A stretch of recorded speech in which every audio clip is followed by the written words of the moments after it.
الواحد القهار العزيز الغفار المقدر الأقدار المصرف الأمور المكون الليل على النهار تبصرة لأولي القلوب والأبصار.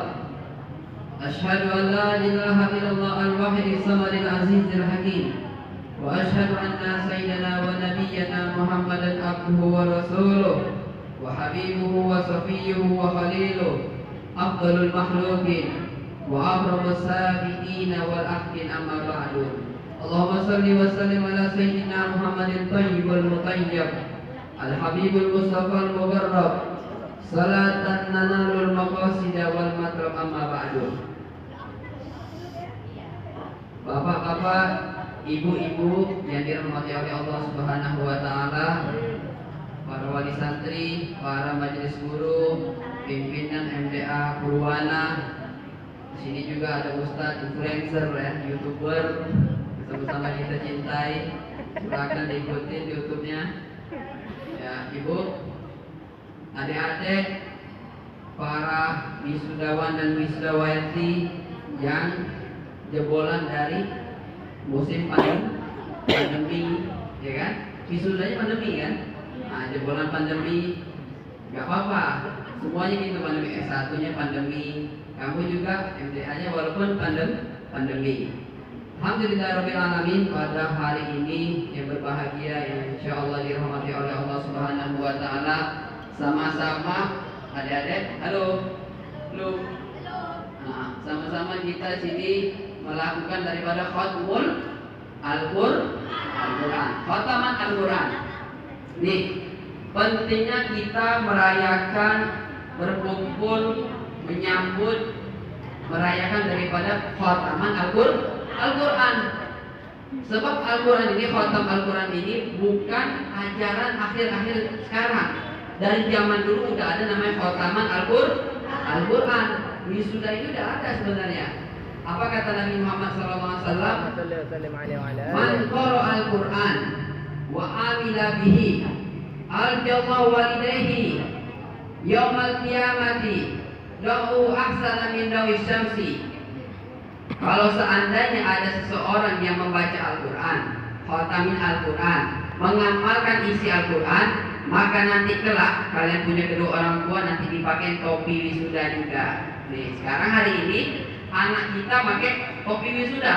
Nanti kalau memang anak-anak kita ini ahli dalam Al-Quran, mengamalkan isi Al-Quran, bapaknya, ibunya bakal mendapatkan topi di hari kiamat. Bukan topi, mahkota. Yang mana mahkota tersebut lebih terang daripada matahari di bumi sekarang ini. Tuh, kata Nabi Muhammad SAW, barang siapa yang membaca Al-Quran, mengamalkan daripada isi Al-Quran, maka kedua orang tuanya, bukan ibunya aja, bapaknya juga mendapatkan mahkota dari cahayanya Allah Subhanahu wa taala di hari kiamat kelak. Nah, kalau seandainya seorang anak bisa memberikan mahkota terhadap kedua orang tuanya, bagaimana dengan anak-anak didik kita yang telah mengkhatamkan Al-Quranul Karim? Nih, alhamdulillahirabbil alamin, kita di sini ibu-ibu yang telah berani, jujur, sepakat, yakin menyerahkan anaknya untuk dididik, mengaji, belajar dan Al-Quranul Karim ini bagus. Sebab generasi berikutnya kita wallahualam nggak tahu, makin jauh daripada Al-Quran. Jujur aja, kalian belajar online gimana tuh? Sekolah belajar malas sedikit, mungkin buka game kan, atau nyasar buka YouTube, bener kan? Tapi alhamdulillah mungkin masih di sini masih ngaji. Tujuan di sini kita untuk mendekatkan diri kita dengan Al-Quran. Kalau seorang hamba yang jauh daripada Al-Quran, maka hatinya kosong. Kata Nabi Muhammad SAW, man laisa lahu jawfun min Al-Quran kabaitil haram. Barang siapa yang hatinya nggak ada isi Al-Quran, hatinya kosong daripada Al-Quran, maka bagaikan rumah rusak. Kebayang nggak? Rumah rusak, nggak bisa dipakai. Tuh, kalau seorang manusia hatinya nggak ada pikiran daripada Al-Quran, maka bagaikan rumah kosong ataupun rusak. Na'udzubillah min dzalik. Terus tujuan kita khataman ini ngapain aja? Apa nih tujuan kita nih? Tujuan kita khataman Al-Quran. Kata Nabi Muhammad SAW, tadi kita dengar Tadi kita simak bareng-bareng, ada yang bacanya lancar, ada masih agak terbata-bata, tapi selesai juga. Apa kata Nabi Muhammad SAW? Allazi yaqra'ul Qur'an wa huwa mahirun bihi ma'asafaratil kiramil barara. Barang siapa yang membaca Al-Quran, dia mahir, dia ahli, lancar, bagus bacanya, maka seakan-akan mulia bagaikan malaikatnya Allah Subhanahu wa taala. Ada yang lancar tadi nanti Qurannya kayak malaikat. Mulia di sisi Allah. Kalian punya orang tua pasti bangga kalau dengar kalian ngaji Al-Qurannya lancar. Tapi gimana ya kalau yang terbata-bata? Ini kata Nabi, wallazi yaqra'ul Qur'an wa huwa yatata'fi. Barang siapa yang membaca Al-Quran tapi terbata-bata, wa huwa alaihi syakun. Udah terbata-bata pasti berat. Apalagi ngajinya depan orang. Lahu ajron, kata Nabi, 2 pahalanya. Orang yang lancar pahalanya dapat mulia, orang yang terbata-bata pahalanya 2. Nih, alhamdulillahirabbil alamin. Sekarang kalau ada pertanyaan, kenapa sih kita membaca Al-Quran? Mungkin umat muslim bertanya, kita baca Quran tapi nggak tahu artinya, benar nggak? Benar nggak? Baca Quran tapi nggak paham, apa gunanya? Nih ada cerita. Sebagai penutup ya, nggak boleh lama-lama nih.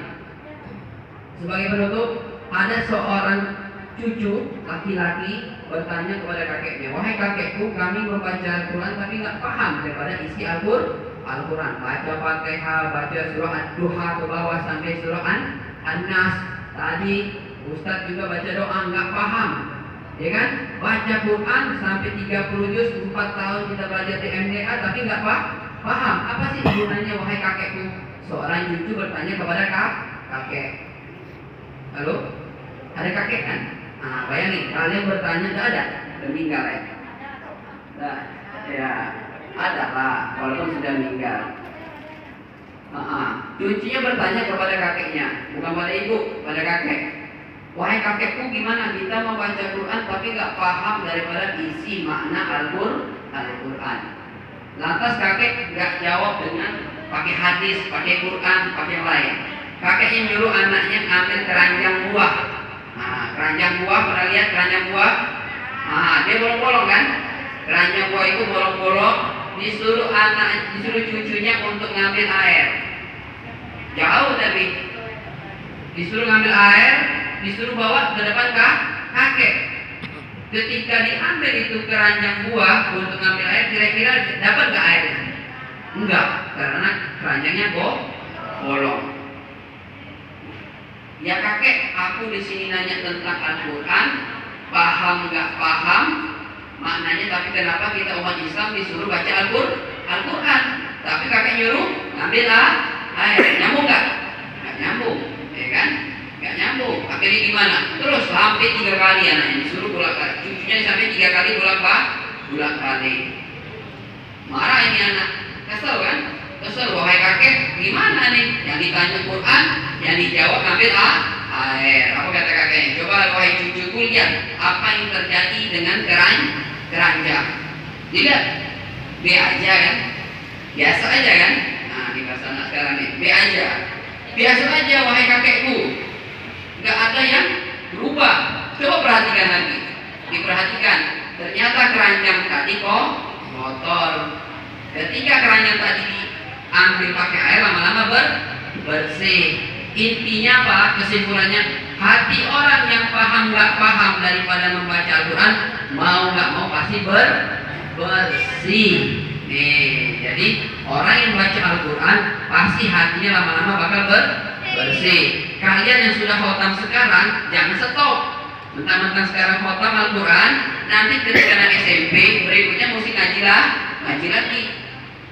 Sampai nanti kita meninggal. Jadi ada pemahaman bahwasanya sudah khotam sekali kok ngaji lagi. Ini adik-adik, ada pemahaman kalau sudah khotam sekali enggak ngaji lagi, itu salah. Orang daripada orang non muslim yang bukan muslim aja mempelajari daripada Al-Quran. Bagaimana dengan kita memang asli daripada orang muslim. Semangat terus belajar untuk memahami daripada isi Al-Quran. Bapak-bapak, ibu-ibu rahimahumullah, sebagai penutup, hiasilah rumah-rumah kita dengan pembacaan Al-Quran. Terlebih lagi di rumah sebenarnya. Di masjid insya Allah ada yang ngaji, ada yang ibadah. Di rumah kita wajib ada pembacaan daripada Al-Quran. Kita bersyukur anak-anak kita sudah pandai membaca Al-Quran. Di Nusa Tenggara Barat, NTB, itu orang tuanya marah kalau anaknya nggak mau ngaji ke masjid. Iya, kalau di sana dulu belum ada MDA.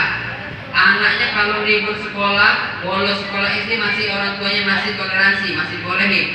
Tapi kalau anak-anaknya pada bolos daripada ngaji Quran, pada marah, pada pukul pakai rotan. Tuh orang ITB itu keras-keras. Yang penting mereka lebih paham daripada Al-Quran daripada pemahaman ilmu akademik, ilmu daripada ilmu dunia. Orang sana NTB, Nusa Tenggara Barat. Tapi sekarang di sini di Tanjung Natu, khususnya di masjid di MDA Purnawah, kalian di sini dididik daripada Al-Quran.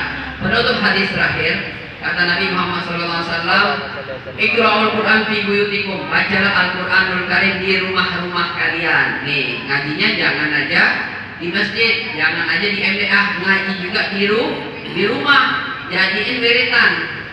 Habis maghrib ngaji, walaupun sekarang libur ngaji kan, MDA-nya udah libur, udah lulus. Iqra'ul Quran fi buyutikum, fa inna baital ladzi la yaqra'u fil Quran yaqillu khairuhu. Barang siapa yang rumahnya sedikit, jarang dibacakan di situ Al-Quran, yaqillu khairuhu, pasti rumahnya sedikit daripada kebaikan. Wa yaksuru syarruh, pasti banyak rumahnya banyak kejahatan. Jadi kalau kalian lihat masuk rumah kok sumpuk ya, masuk rumah kok sumpuk, nggak enaknya di luar. Kenapa? Di rumah tersebut karena sedikit daripada orang-orang yang membaca Al-Quran. Wa yadiku ala aisyin, dan jadi sempit bagi para penghuni rumah yang jarang dibacakan daripada Al-Quran. Sebagai intisari daripada ceramah ini, adik-adik sudah wisuda, sudah tamat, jangan tinggalkan Al-Quran. Ibu-ibu juga, bapak-bapak yang dirahmati oleh Allah Subhanahu wa Ta'ala, marilah daripada pelajaran hari ini, wisuda ini, kita semangat lagi untuk menjadikan wiritan, menjadi lentera hiasan rumah kita daripada pembacaan Al-Quran. Imam Syafi'i mengatakan, "Qalaqna diyaul qabr," kami mencari bagaimana kuburan kami nanti terang. Kuburan terang apa? Bagaimana caranya kita bisa menerangi kuburan kita? Yaitu qiraatul Quran, membaca Al-Quran. Sepaling banyak kalian membaca Al-Quran, sering-sering kalian membaca Al-Quran, maka kuburan kalian bakal terang. Maka daripada itu jangan tinggalkan Al-Quran walaupun sudah kita sudah khatam dan sudah wisuda. Mungkin ini saja yang dapat saya sampaikan. Azamini wa rahmatullahi. Assalamualaikum warahmatullahi wabarakatuh.